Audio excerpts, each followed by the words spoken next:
قرآن مجید فرقان حمید سورہ بقرہ کے اندر تیسرے پارے کی پہلی آیت پاک اللہ تعالیٰ فرماتا ہے تِلْكَ الرُّسُلُ فَضَّلْنَا بَعْضَهُمْ عَلَى بَعْضٍ، یہ رسول ہیں ہم نے ان میں ایک کو دوسرے پر فضیلت عطا فرمائی۔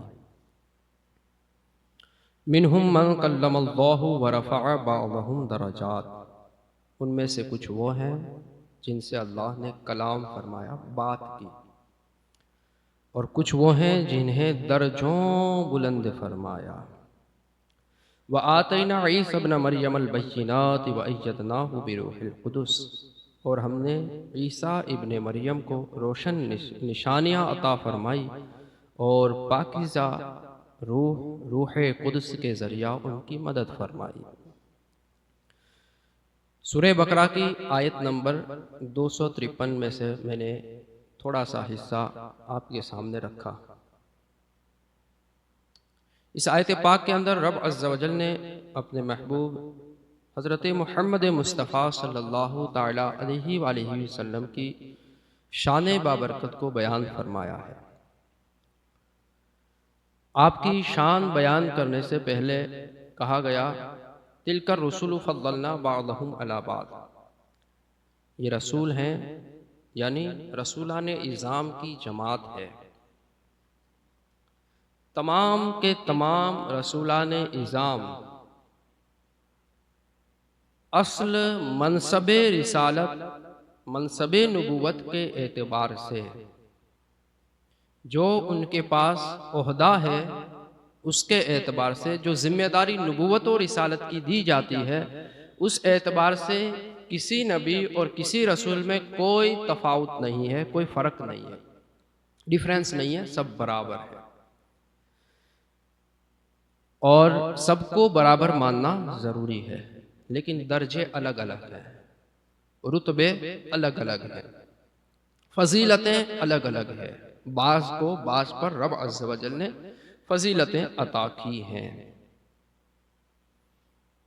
رب عز و جل کہتا ہے رسولان اعظام میں سے کچھ وہ ہیں جن سے رب نے بات کی ہے، یعنی حضرت موسیٰ کلیم اللہ، وہ حضرت موسیٰ جن کو رب عز و جل نے توریت عطا فرمائی، کوہ طور پر بلایا اور بلا واسطہ کلام فرمایا، تو یہ حضرت موسیٰ علیہ نبینا علیہ الصلاۃ والتسلیم کی خوبی ہوئی کہ رب عز و جل نے ان سے بات کی ہے۔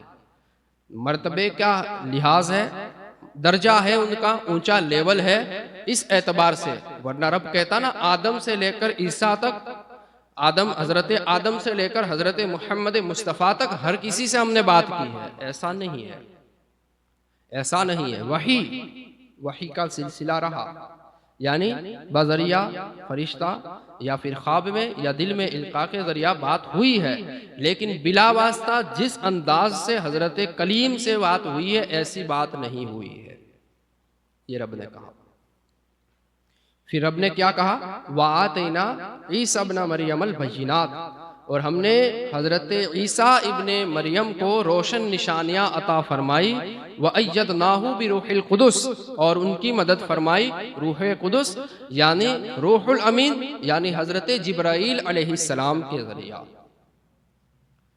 حضرت موسیٰ علیہ السلام کے ماننے والے تھے، لیکن حضرت عیسیٰ کے معاملے کے اندر یہ ہوا کہ کچھ لوگوں نے اتنا زیادہ مان لیا، اتنا زیادہ مان لیا کہ معاذ اللہ انہیں خدا یا خدا کا بیٹا کہنے لگ گئے، معاذ اللہ رب العالمین۔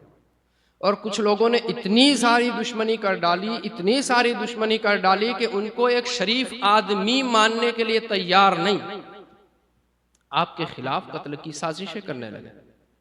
تو اللہ رب العزت نے اس آیت پاک کے اندر کہا حضرت عیسیٰ اللہ کے بیٹے نہیں ہیں، وہ خدا نہیں ہیں، رسول خدا ہیں، رسالت انہیں عطا کی گئی ہے، ان کا مرتبہ ہے خدا کے یہاں، ایک چنے ہوئے بندے ہیں، ہے ان کا بھی رتبہ عظیم ہے، لیکن خدا کے بیٹے نہیں، حضرت مریم کے بیٹے ہیں، ان کے شکم پاک سے اللہ نے انہیں پیدا کیا ہے، حضرت مریم کے بیٹے ہیں۔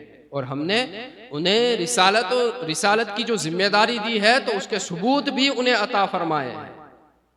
روح القدس حضرت جبرائیل امین ہمیشہ ان کے ساتھ رہا کرتے تھے، یہ حضرت عیسیٰ کی خوبی ہے۔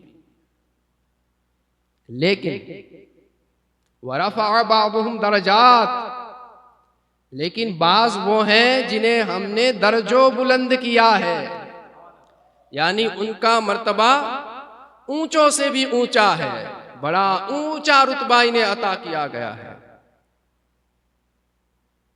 اعلیٰ حضرت امام اہل سنت نے بات کی ہے، عصائے کلیم اژدہائے غضب تھا۔ عصائے کلیم یعنی حضرت موسیٰ علیہ السلام کی لاٹھی معجزہ کے طور پر تھی، بہت کچھ ان سے عصا سے وہ کام لیتے تھے، بہت سارے کام انجام دیتے تھے۔ تو کیا کہتے ہیں؟ عصائے کلیم اژدہائے غضب تھا، یعنی فرعون نے جب آپ کے لیے جادوگروں کو بلایا اور جادوگروں نے اپنے جادو کی کلا سے سانپ سامنے رکھے تو حضرت موسیٰ نے اپنے عصا کو حکم دیا تو عصا یعنی وہی لکڑی ایسا غضبناک اژدہا بن گیا کہ سارے سانپوں کو وہ نگلنے لگ گیا۔ اعلیٰ حضرت کہتے ہیں مانا میں قبول کیا، عصائے کلیم اژدہائے غضب تھا، گروہ کا سہارا عصائے محمد۔ حضرت عیسیٰ کے رتبے بیان کرتے ہیں، وہ کنواری پاک مریم نفخت فیہ کادم، وہ کنواری پاک مریم وہ نفخت فیہ کادم، مگر آمنہ کا جایا وہی سب سے افضل آیا، وہی سب سے افضل آیا۔ پھر ورفع بعضهم درجات کا جب اعلیٰ حضرت نے ترجمہ کیا نا، کیا ہی خوب، اللہ کا بڑا شکر ہے، احسان ہے کہ اللہ نے ایسا امام عطا فرمایا۔ کیا ترجمہ کیا بتائیں؟ زہے عزت و اعتلاء محمد، زہے عزت و اعتلاء محمد کہ ہے عرش حق زیر پائے محمد۔ خدا کی رضا چاہتے ہیں دو عالم، خدا چاہتا ہے رضائے محمد۔ اور بعضوں کو ہم نے بہت اونچا مرتبہ عطا فرمایا، یعنی ہمارے نبی صلی اللہ تعالیٰ علیہ وآلہ وسلم کو حضرت موسیٰ کے بھی معجزات تھے، آپ کی بھی شانیں تھیں، حضرت عیسیٰ کے بھی معجزات تھے، آپ کی بھی شانیں تھیں۔ مٹی سے پرندے بناتے اور اس کو کہتے قم بإذن اللہ، پرندے زندہ ہو کے اڑنے لگ جاتے تھے۔ شانیں ہیں حضرت عیسیٰ کی، بہت کچھ رب نے ان کو کمالات عطا فرمائے تھے، لیکن حضور پاک کو جو کمال عطا فرمایا ہے ایسا کمال کسی میں نہیں، بلکہ یہ لکھا گیا ہے تمام نبیوں کو جو جو کمالات عطا ہوئے ہیں ان سارے کمالات کے اوپر زیادہ کمال، اکمل طریقے سے، زیادہ کامل طریقے سے محبوب صلی اللہ تعالیٰ علیہ وآلہ وسلم کو عطا کیا گیا۔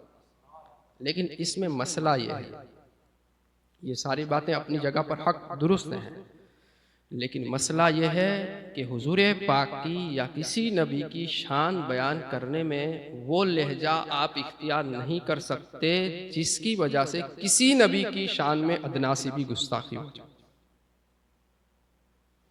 اگر ایسا ہوگا تو آپ کا ایمان جا سکتا ہے، بہت بڑے مجرم آپ شمار ہوں گے۔ بیان کریں جس انداز اعلیٰ حضرت کر رہے ہیں نا، حضرت کلیم کی بات کر رہے ہیں، حضرت عیسیٰ علیہ نبینا علیہ الصلوۃ والتسلیم کی بات کر رہے ہیں، لیکن کہہ رہے ہیں مگر آمنہ کا جایا وہی سب سے افضل آیا۔ یہ اللہ رب العزت نے حضور پاک کو کمال عطا فرمایا ہے، تمام تر مخلوقات کے اندر، آسمانی زمینی تمام کے اندر حضور پاک سے افضل کوئی نہیں ہے، حضور پاک سے اونچا مرتبہ کسی کا نہیں ہے۔ رب نے بڑا نوازا ہے، بڑا کرم فرمایا ہے، اور ہم پر بھی رب نے بہت بڑا احسان فرمایا ہے کہ اس محبوب کی امت میں ہمیں پیدا فرمایا ہے۔ اعلیٰ حضرت کہتے ہیں انبیاء سے کروں عرض، یہ دیکھیں تعظیم سکھا رہے ہیں، انبیاء کی بارگاہ میں کیا کرنا ہے؟ عرضی۔ انبیاء سے کروں عرض کیوں مالکوں، مالک آقا اونچے مرتبے والا، انبیاء سے کروں عرض کیوں مالکوں، کیا نبی ہے تمہارا ہمارا نبی؟ میرا تو ہے، آپ کا بھی ہے، تو ہاں ہے۔ پر یہ تعظیم اور ادب کے لیول سکھا رہے ہیں بات کریں گے آپ، لیکن بات میں وہ لہجہ نہیں آئے گا کہ جس سے آپ کو بے ادب گستاخ کہا جائے. کسی نبی کی شان کے اندر تقصیر آپ نہیں کر سکتے، شان کو گھٹا نہیں سکتے. آپ کو دھیان رکھنا ہوگا، نعت پاک پڑھنے سے پہلے، لکھنے سے پہلے بہت زیادہ سوچنا ہے، بہت مرتبہ سوچنا ہے. ہر کسی کا لکھا ہوا کلام نہیں پڑھا جائے گا. ہر کوئی نبی کی شان بابرکت کو قلم سے بیان نہیں کر سکتا.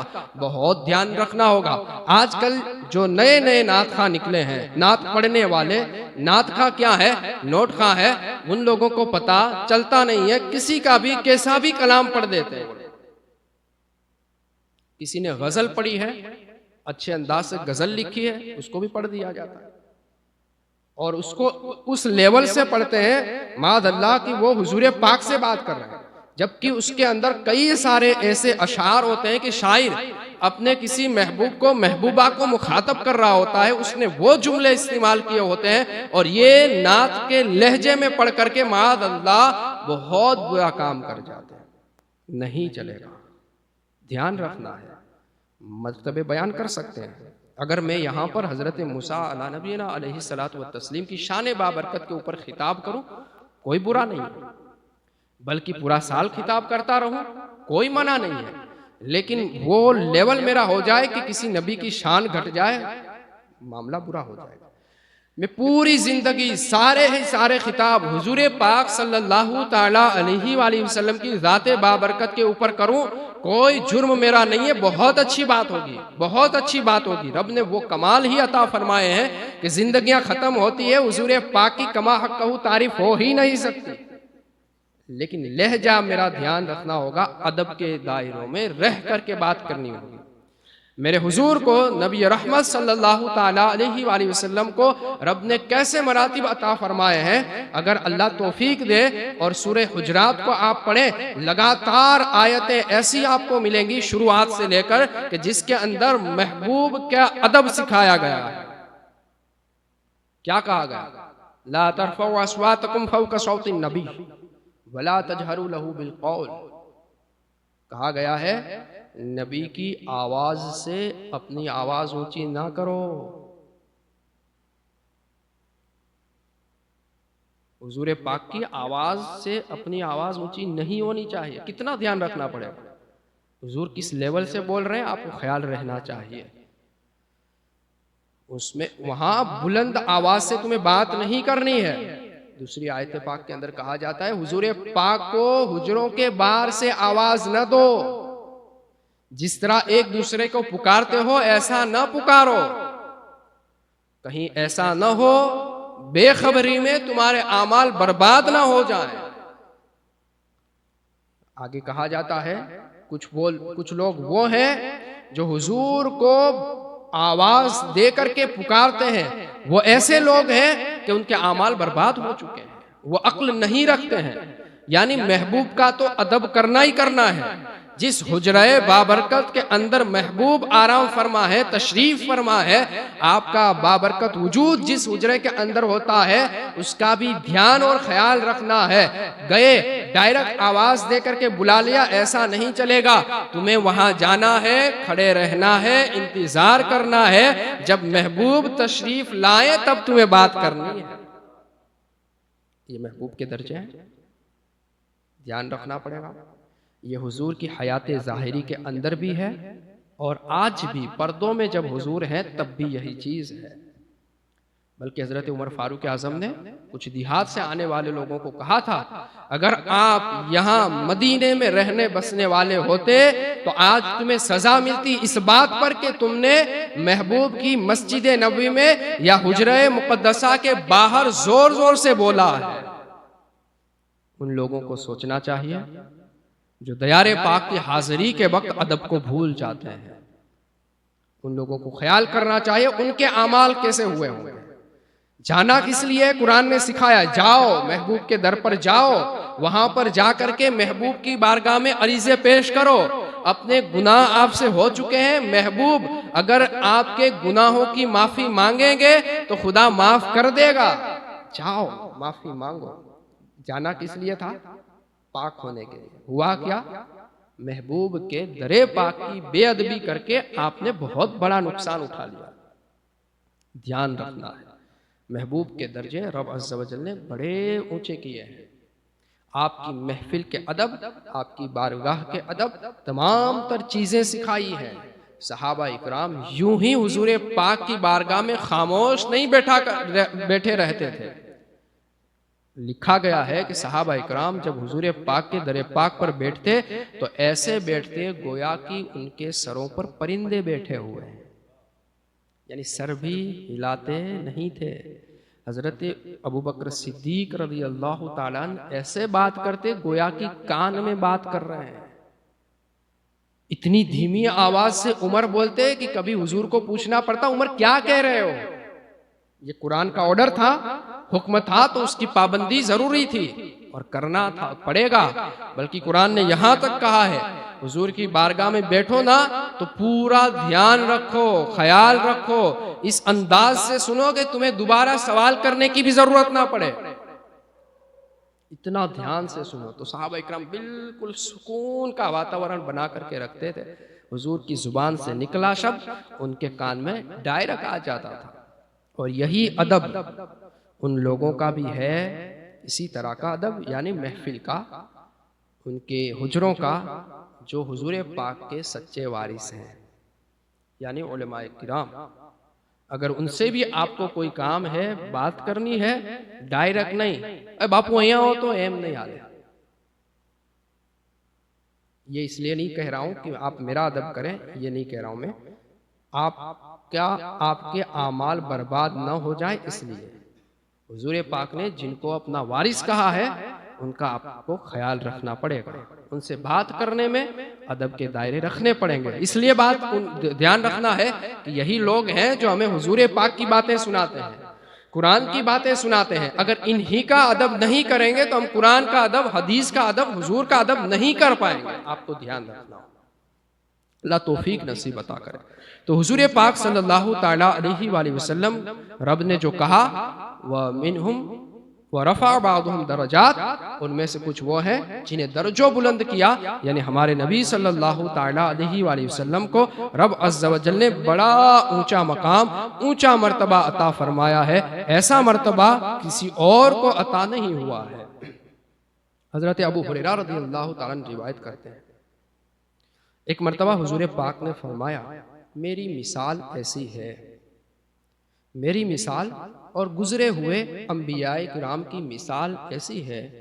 مثال ہے گویا کہ کسی انسان نے، کسی شخص نے ایک بہت خوبصورت عمارت بنائی ہے، بہت خوبصورت بلڈنگ بنائی ہے.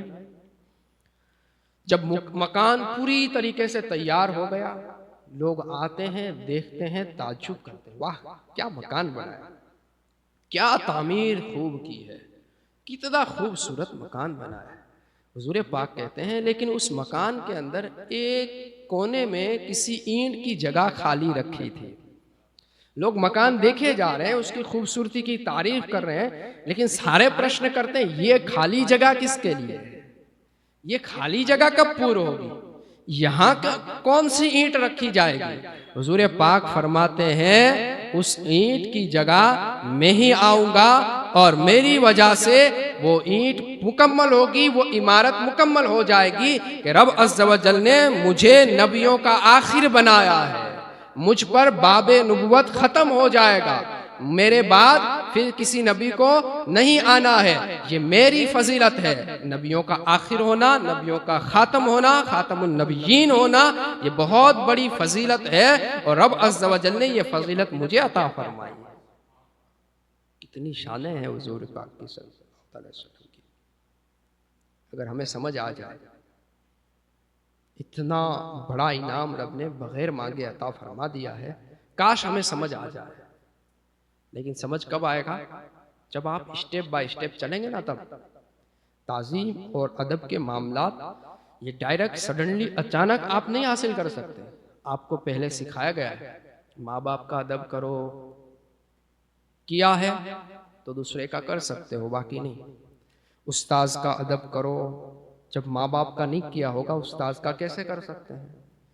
جب ان عظیم ہستیوں کا آپ ادب نہیں کر سکے تو پھر حضور کا ادب نہیں آئے گا۔ وہ لوگ جو پہلے اولیاء کرام کی گستاخی میں لگے وہ دھیرے دھیرے بڑھ کر کے کہاں چلے گئے؟ معاذ اللہ حضور پاک کی گستاخی کر گئے۔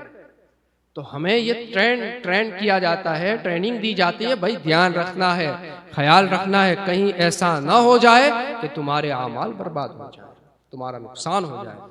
حضور پاک صلی اللہ تعالیٰ علیہ وآلہ وسلم کے مرتبے کے بارے میں حضرت انس رضی اللہ تعالیٰ عنہ نے فرمایا، آپ سے روایت ہے، آپ فرماتے ہیں حضور پاک صلی اللہ تعالیٰ علیہ وآلہ وسلم نے فرمایا، سب سے پہلے میں اپنی قبر سے نکلوں گا، تمام لوگوں میں سب سے پہلے میں نکلوں گا، اور جب لوگ گروپ بن کر کے وفد بن کر کے نکلیں گے جائیں گے تو ان میں سب کا قائد لیڈر میں ہوں گا، سب کی رہنمائی میں کروں گا، میرے پیچھے لوگ ہوں گے۔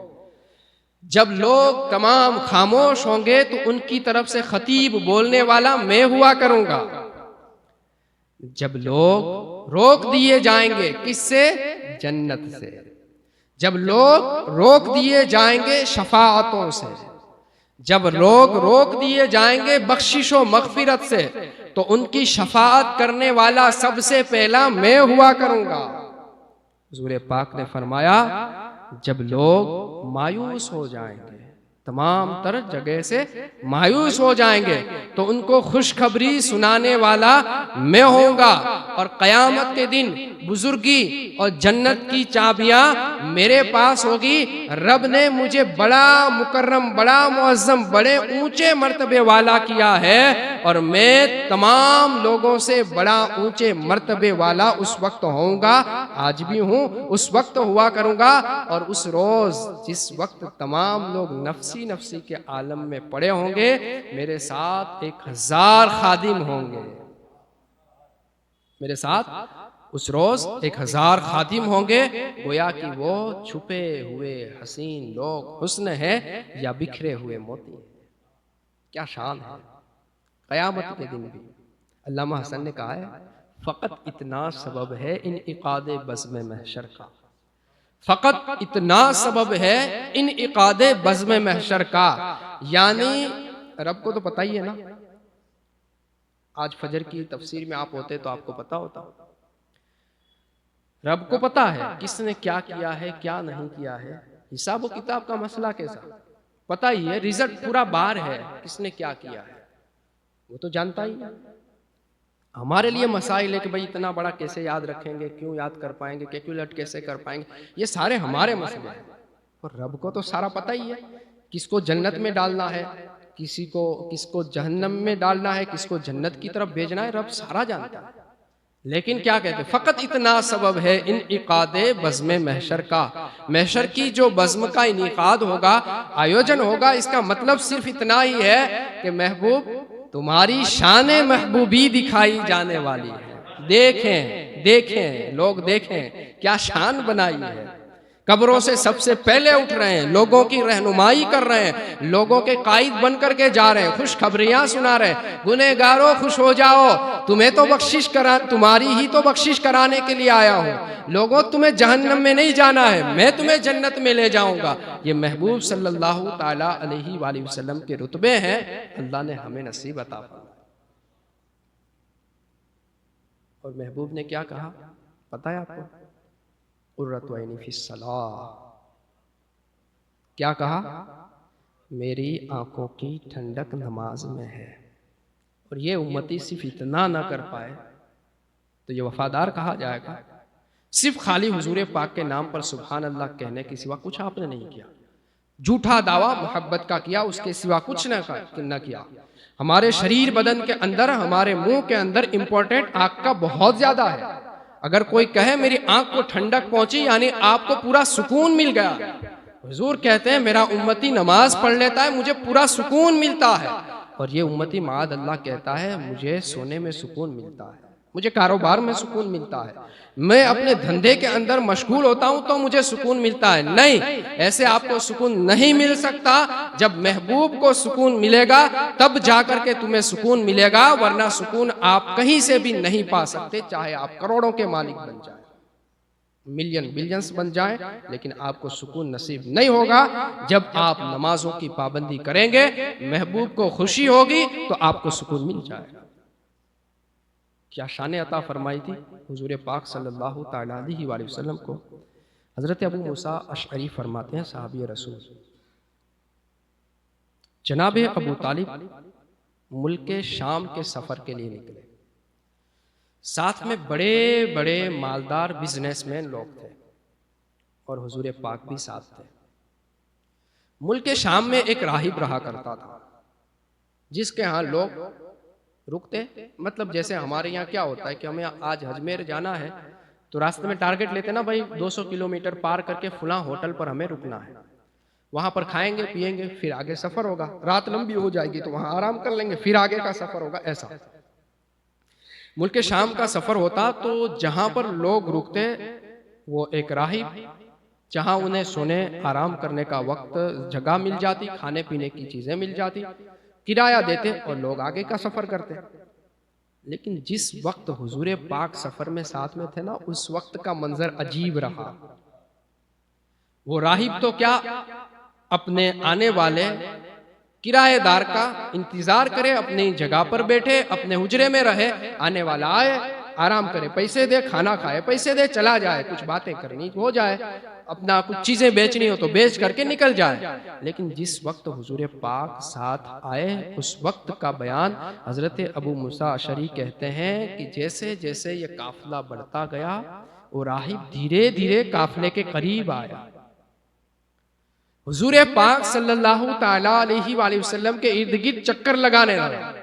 حضور پاک کے ہاتھ مبارک کو پکڑا، پوچھا کیوں، کیا بات ہے، کیا معاملہ ہے؟ کہا یہ تو نبی آخر الزماں ہے، رسول معظم صلی اللہ تعالیٰ علیہ وآلہ وسلم ہے، اللہ نے ان کو سارے جگت کے لیے رحمت بنا کر کے بھیجا ہے. کہا تم کیسے جانتے ہو، تمہیں کیسے پتا چلا؟ کہا یہاں تو آنے والے بہت آتے ہیں جاتے ہیں، ہوتا رہتا ہے، لیکن جب آپ لوگ آئے اور آپ کے ساتھ یہ جو ذات بابرکت ہے ان کا چلنا میں نے دیکھا، ان کا آنے کا انداز میں دیکھ رہا تھا. اس گھاٹی کے اوپر، اس پہاڑی جگہ کے اوپر جتنے پتھر ہیں، جتنے درخت ہیں، سارے ان کی طرف جھکتے نظر آئے، گویا کہ سارے ان کو سجدے کر رہے تھے، سارے ان کی طرف مائل ہو رہے تھے. میں سمجھ گیا یہی نبی آخر الزماں ہے، اور نبیوں کے لیے رب نے ساری کائنات کو حکم دیا ہے نبی آخر الزماں کے لیے کہ سارے ان کے لیے وفادار بن جائیں، ان کے حکم کے تابع فرمان بن جائیں، ان کے کہنے کو مانے. تو میں اپنی نظروں سے دیکھ رہا تھا پتھر سجدے کر رہے تھے، درخت سجدے کر رہے تھے. میں سمجھ گیا یہ ذات والا بڑی اونچی بابرکت ہے.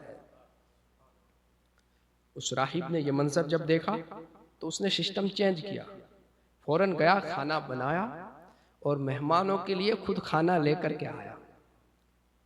حضور پاک، ابو موسیٰ اشعری فرماتے ہیں، حضور پاک چراہ گاہوں کی طرف تھے اور تمام لوگ درخت کے نیچے جہاں سایہ تھا وہاں بیٹھ گئے. راہب نے دیکھا کہ وہ حضرت تو نہیں آئے، کہا انہیں بلاؤ.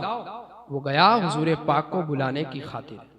حضور پاک جب تشریف لاتے ہیں تو دیکھا کیا کہ وہ سایہ جس کو لوگ تلاش کر کے اس کے نیچے بیٹھے تھے، وہ سایہ کھسک کر کے اس طرف چلا جاتا ہے جہاں میرے حضور بیٹھے. کہا یہ نبی رحمت صلی اللہ تعالیٰ علیہ وآلہ وسلم ہے. پھر اس راہب نے کہا جناب ابو طالب انہیں آپ اپنے ساتھ سفر میں نہ رکھیں، ان کے لیے خطرات ہو سکتے ہیں، آپ فوراً انہیں مکہ بھیج دیں. پھر حضور پاک کو مکہ ریٹرن کر دیا گیا. یہ تو ایسی کچھ روایتیں میں نے آپ کے سامنے رکھی، بہت ساری روایتیں ایسی ملیں گی جس میں حضور پاک کے مرتبے بیان کیے گئے ہیں. حضور پاک نے کہا میں تمام اولاد آدم کا سردار ہوں، یہ بات میں فخر سے نہیں کہتا، لیوائے حمد میرے ہاتھ میں ہوگا، حمد کا جھنڈا، تعریف کا جھنڈا قیامت کے دن میرے ہاتھ میں ہوگا، مقام محمود پر میں رہوں گا، میرے جھنڈے کے سائے کے نیچے تمام اولین آخرین تمام انبیاء و رسولان اعظام ہوا کریں گے، لیکن میں اس بات کو فخر سے نہیں کہتا۔ ایسی بڑی ساری فضیلتیں خود حضور پاک نے بیان کی ہے، بس مسئلہ اتنا سا ہے کہ آپ وفادار بن جائیں، اللہ توفیق دے ہم وفادار بن جائیں اور حضور پاک نے جو کہا ہے اس کو کرنا شروع کریں۔ اصل محبت یہ ہے، محبوب کی اداؤں کو اپنانا، محبوب کے طریقے کو اپنانا۔ آج کل لوگ ایسی ویسی محبت میں گم ہوتے ہیں تو وہ چیزیں کرنا شروع کرتے ہیں جو وہاں سے آرڈر ہوتا ہے، ایسے کپڑے، ایسے لباس، ایسے طرز، ایسے طریقے، ساری چیزوں کا وہ فالو کرنا شروع کرتے ہیں۔ ہم تو کیسی پاک محبت میں حضور پاک سے پیار کریں گے تو ہمیں دونوں جہان میں کامیابی نصیب ہوگی۔ تو ہمیں کیا کرنا ہے؟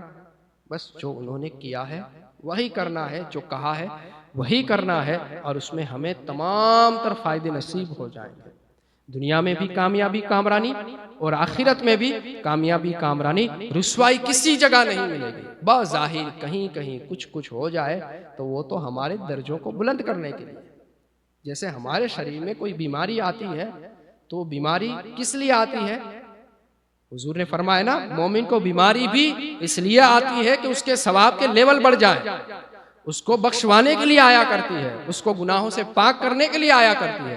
تو اگر ہماری ذات کے اوپر کوئی کیچڑ اچھال بھی دے تو بات یہی ہے کہ ہمیں اس سے فائدہ ہونا ہے، نفع ہونا ہے، ہمارے درجے بلند ہو جائیں گے، فرق نہیں پڑے گا۔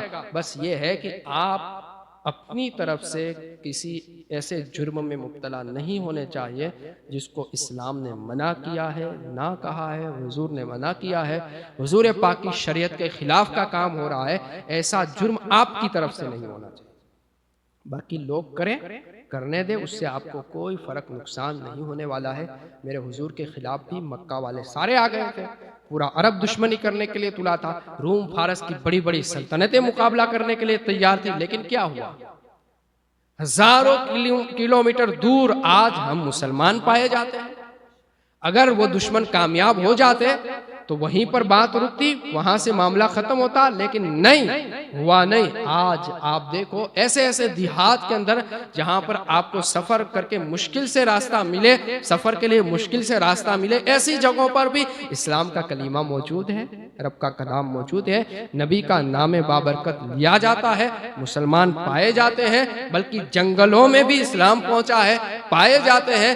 دبانے کی بہت کوشش کی جاتی ہے، روکنے کی بہت کوشش کی جاتی ہے، لیکن اسلام کی فطرت میں قدرت نے وہ لچک دی ہے، جتنا ہی دباؤ گے اتنا یہ ابھرے گا۔